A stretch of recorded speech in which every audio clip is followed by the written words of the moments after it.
Hi, everyone. Thank you for joining us, and welcome to Ad Age Remotely.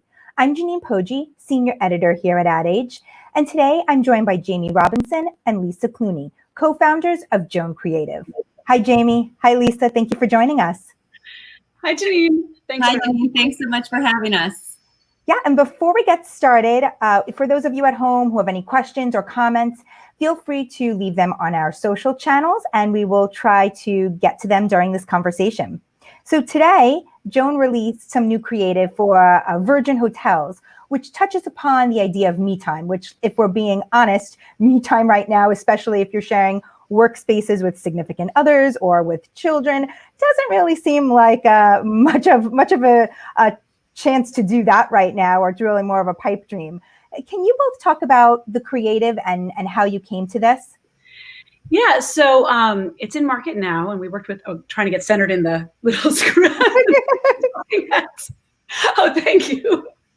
It's in market now, and we were working with our amazing client, Doug Carrillo from Virgin Hotels. And, I think there was this feeling of Virgin, it's such a service brand. It's such an experience brand. And one of the things that Virgin's always been great at is knowing what people need even before that they need it. And so there's this amazing hotels that are launching kind of ongoing over the past couple of years, and we've just launched the Nashville Hotel as well. And so we wanted to create a campaign that would speak to people in this moment to say how Virgin Hotels' unique experiences could really help you with what you're experiencing right now, which is like isolation, frustration, being a little too close to comfort with some people that you love, don't always like. And so we created a series of 4 spots that basically say, let Virgin Hotel, reconnect you, save your marriage.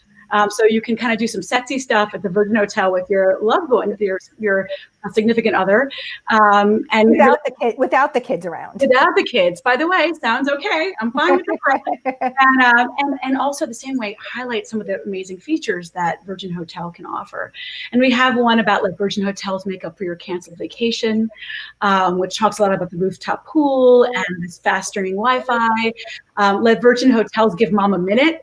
Sometimes mom needs a minute, so that would be that. And then Virgin Hotels reacquaint you with the good life. So it was really about positioning the wonderful things that Virgin Hotels can exclusively offer as remedies for this COVID situation. And we have one of them, so let's take a look at that. Let Virgin Hotels save your marriage after lockdown. Have dinner at Commons Club without wearing your sweatpants. Rediscover what you liked about each other behind the privacy door. And wake up to breakfast that neither of you had to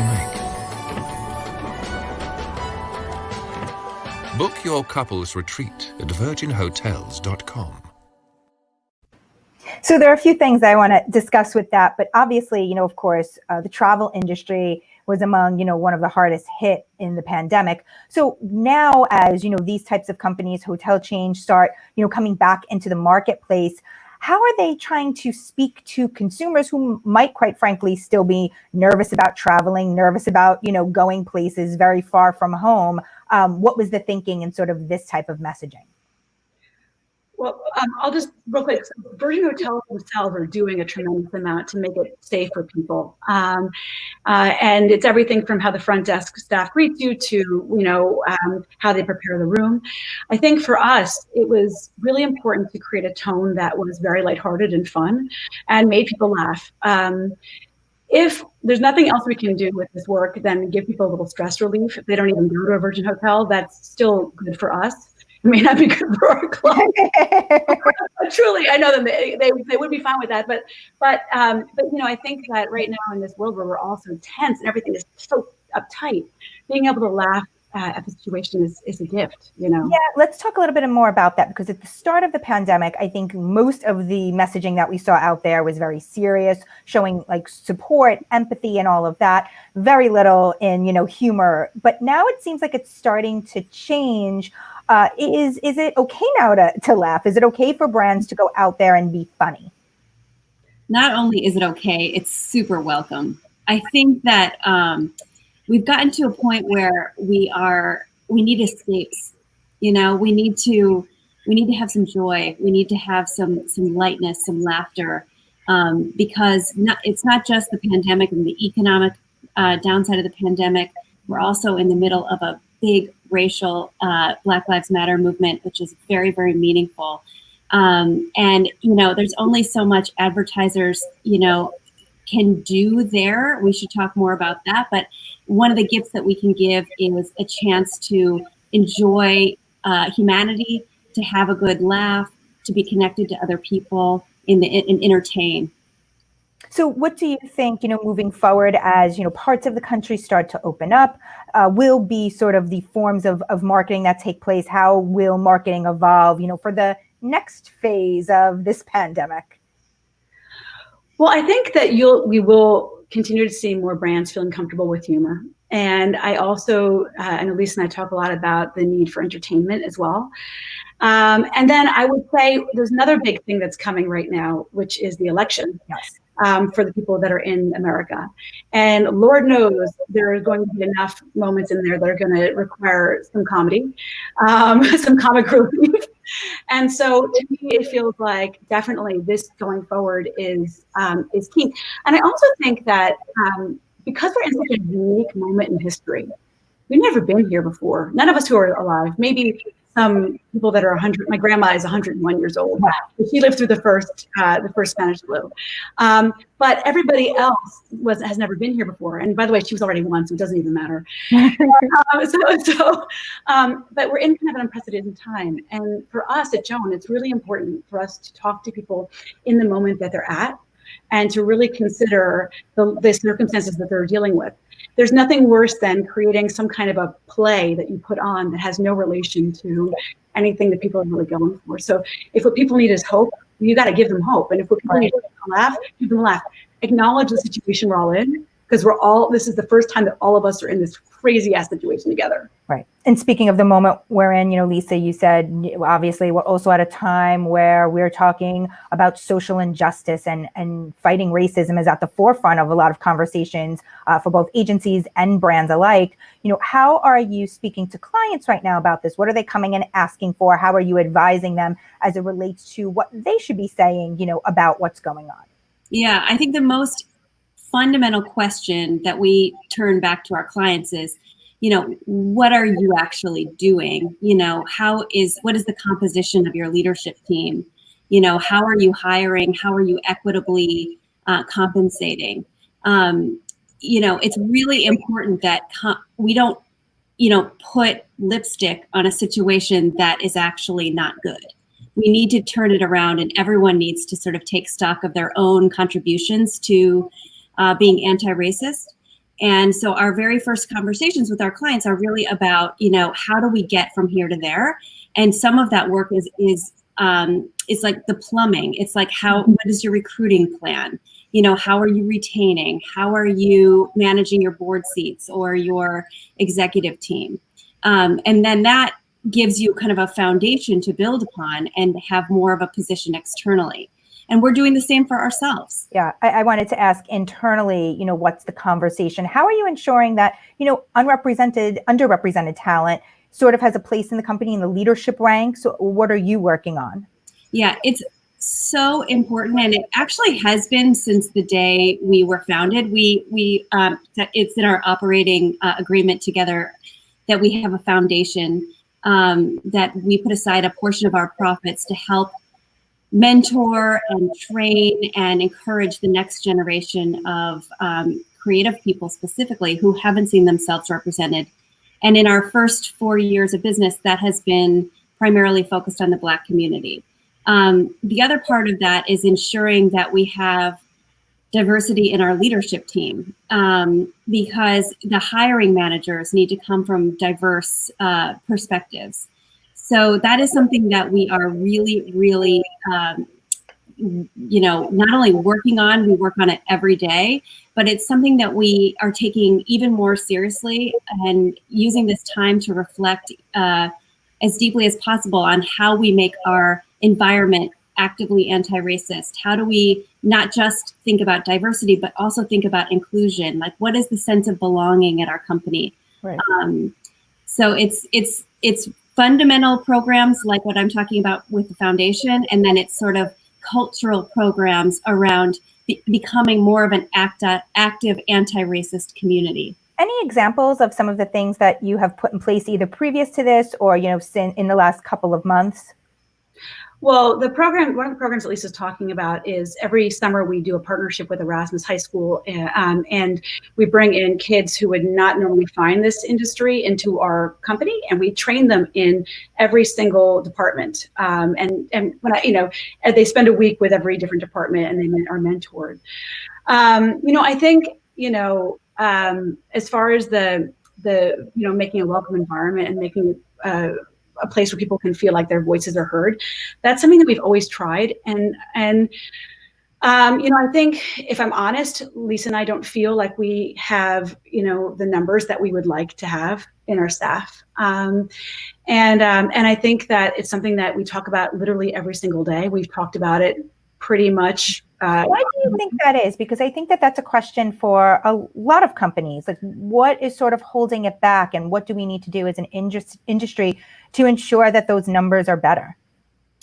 Yeah, I think there's one really important thing that I think every company should be doing, which is putting it on the performance reviews of any hiring manager. It should be tied to your bonus if you're a bonusable employee. I think it's got to become part of the way what good looks like, not just did I manage the client well, and not just did I win awards, but am I actively participating in building the type of community that we prioritize? So I think that's a really fundamental one.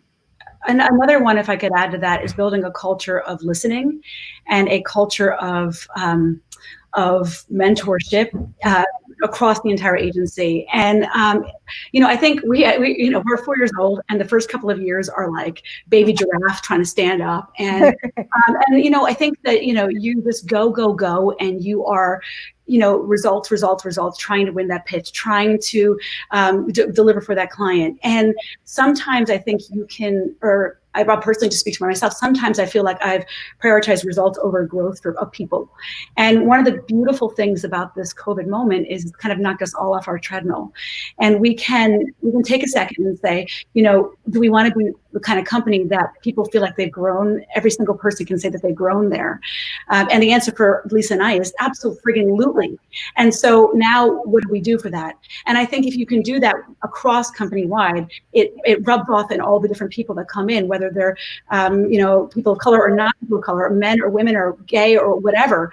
They basically can come in and feel like they're going to be taken care of and mentored and heard. So we're really working very hard on that. How do you do that with everyone working remotely? Is that harder now? You mentioned the internship for high school students. I assume that's all virtual this year. So how are you sort of managing that? Like, how do you ensure diversity and inclusion when you're working remote? How do you ensure inclusivity and feeling like you belong at a place when, we're all working in different places?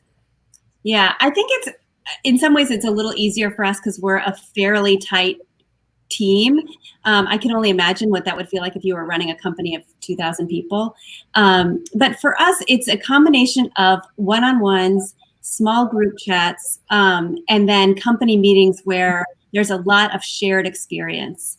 I think one-on-ones are really, really important because they give you a sense of who the person is outside of work. And so we have them, somebody has, every executive has 2 coffees a week with one of the employees, with 2 of the employees on a one-on-one, but then they have them with each other as well. Then we have the small team meetings, and then the larger all hands we have twice a week.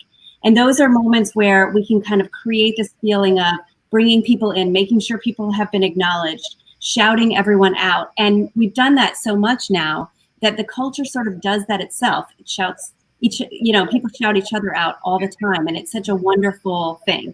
We have part of our Wednesday meeting, which is so cute.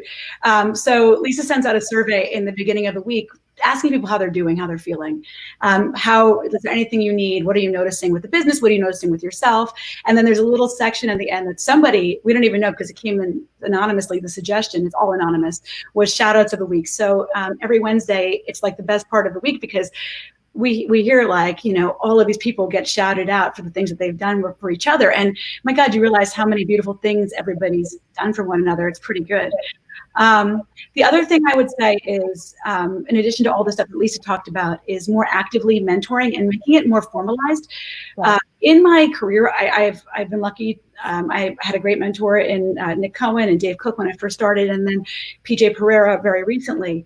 But those were kind of not formal. I kind of looked into it. And one of the things that we've been doing is looking at our executive team and having them mentor this is not normal, but the levels below them, but then assigning everybody that's in the director team to mentor specific people that are below them. And then the interns get mentored by, myself or Lisa. So it's basically everybody's got somebody who's looking out for their growth in a formal way, in a way that I've never seen in my career before. I'm Jeanine Poggi, and I am here with Jamie Robinson and Lisa Clunie of Joan Creative. And we'll have a few shout outs to those of you watching at home. Thanks for tuning in. We have Rodrigo Vergara, Kelly Stevens, Linda Chevelle, Leela from Iran, Thays from Brazil, and Karina from Bulgaria. Thank you everyone for joining us. And if you have any questions, comments, or things that you want to say, feel free to leave them on our social channels and we will throw them up on here. So I want to talk a little bit more as it relates to, working remotely and what that's looked like for the agency. How are you guys operating right now as the country starts to open up a little bit? What are you thinking about as it relates to, the next phase of working remotely and how that will look? Yeah, it's a great question. And everybody's dying to have a final decision on when are we coming back to the office and when are we, what is our future? I think, we are in New York City and the majority of our employees would come in on a subway. And right now we're not comfortable enough in the safety of that. The other piece of it is that we work in a high rise and only 2 people are allowed in an elevator at a time, which would make coming in and out of the building take forever. And so we have actually really leaned into this kind of remote working environment, and we feel like we haven't lost any fidelity in our work. So that's great. I think when we do come back, we will use the office differently than we had in the past. Instead of it being a compulsory, everybody has to work from 44 Wall Street, I think it's going to operate more like a clubhouse. So when a team has to meet, whether it's your department meeting or a team that's pitching something or working on something, they can reserve the space and come and use it as a clubhouse. Yeah, that's interesting. I heard that sentiment from someone else actually this week saying that they were thinking of the office now as like a creative space. So, people, when you're home answering emails, taking phone calls, there's no real need to be in the office. But when you want to brainstorm and sort of work in a collaborative nature, the office would be used for those purposes. So it seems like that's something that, creatives are certainly thinking about of, how do you use this office space moving forward? Yeah, 100%.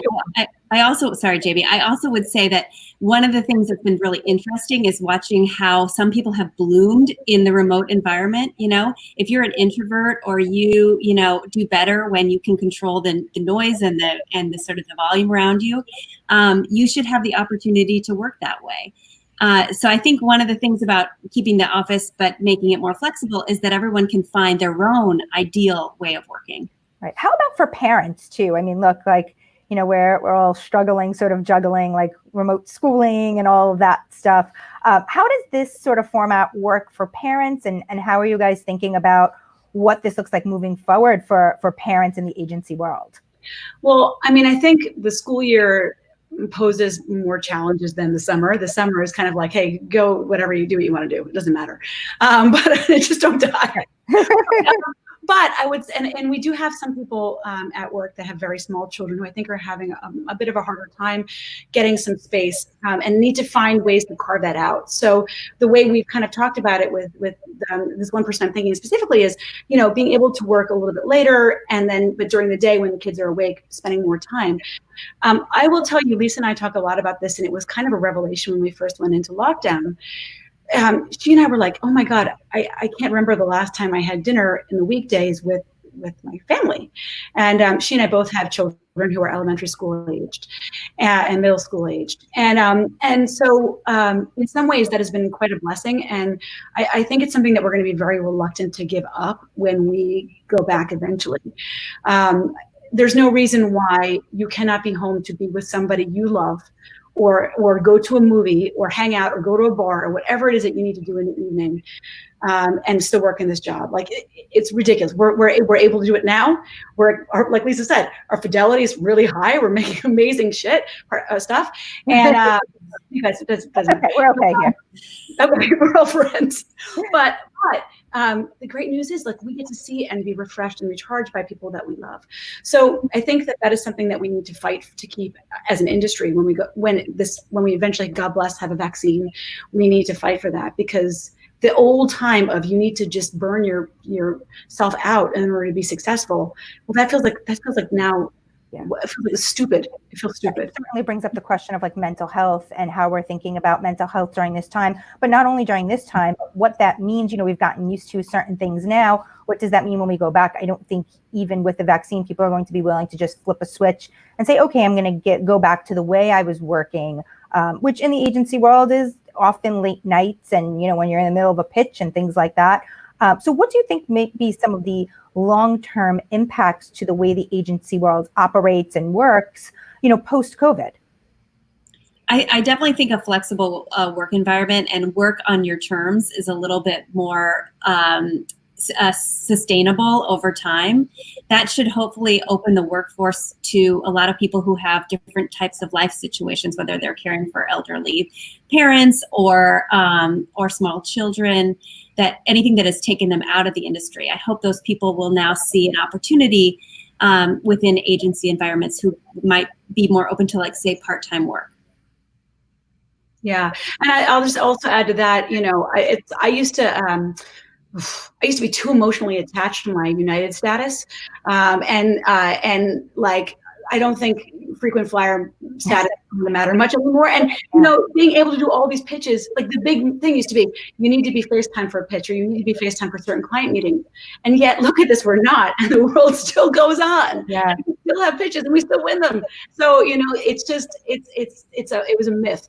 It was a untruth. How are you thinking about relationship building, whether that's relationship with a new client, relationships with existing clients? How has that changed? Can it all be done through like Zoom or what we're doing now?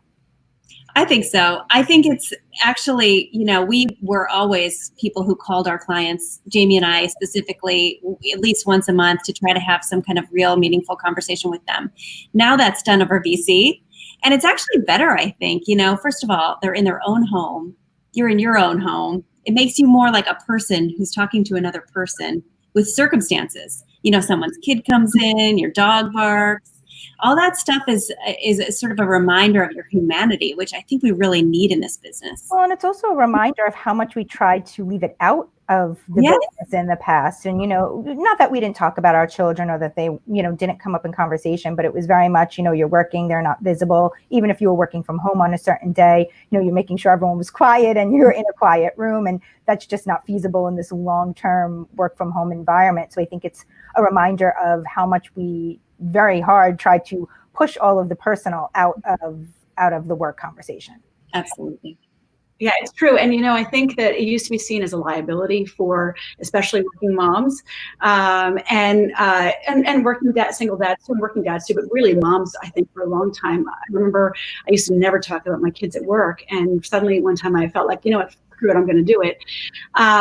But I think that it really does add to the depth. We look for people who have, all of their creativity is pulled from their soul and their depth and their, unique life experience. And then we try to hide that experience so hard. It's ridiculous.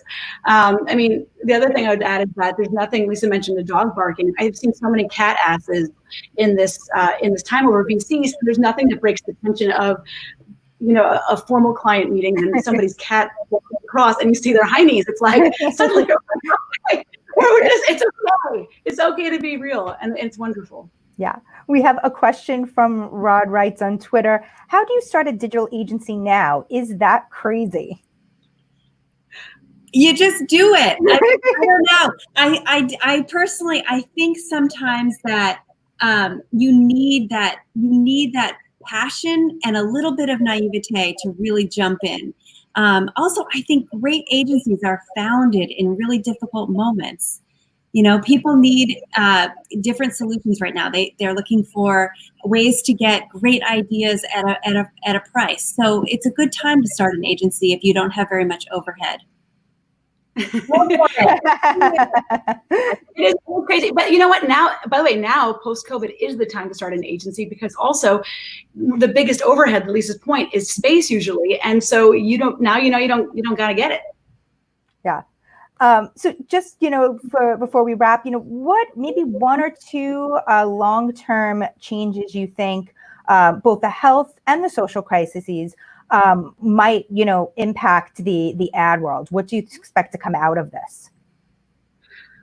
You want to go first, Lise? Sure. Well, I actually think that there are some trends that we were already experiencing that have now accelerated quite a bit based on the pandemic. One of them is brand avoidance, and at the same time, the other side of the coin to that is enjoyment of content. And I think what we're going to see is an acceleration of branded content and brand entertainment and publishing that we hadn't seen in the past. Yeah. Jamie, any thoughts? Yeah, I would just say, and I kind of lived with this before, we've never had a moment where we could just be knocked off the treadmill and really take a look at what we want it to be like. And this moment is giving us that moment, I think, holistically. And it's no secret that the industry has been having this kind of crisis of who are we, what is our role for years now. And to me, this feels like a moment for kind of a moment of deep reflection to figure out what kind of company, what kind of industry you want to be. I mean, everything has been disrupted. There were no award shows this year, or very few, right? Much fewer. Yeah. And so the fact of the matter is, and that none of them were actually in real life anyway, And so the fact of the matter you go is, well, okay, how do we use award shows? How do we see the purpose going forward of award shows? How do we want to treat people? How do we want to engage audiences? How do we want our client relationships to be? And I feel like there's nothing like this moment that is completely otherworldly than to stop and just say, I'm going to set a goal for myself and a vision and my company, and I'm going to deliver on it. And Lisa, you will be joining us for Ad Age's Small Agency Conference, which kicks off on August 3rd. And you'll be talking a lot about this in your session, talking about how shops are preparing for a post-COVID world on, I think that one's at August 5th. So, for those of you who are tuning in, be sure to join us for that as well. And you can hear Lisa talk more about that. Thank you, Jamie and Lisa, for joining us today. Thanks so much. It's a pleasure. And as always, thank you to our Ad Age crew, Alfred Mascaroni, Max Sternlicht, Anna Sakula, and Elise Liffring for helping put on this live stream. And thanks everyone for tuning in.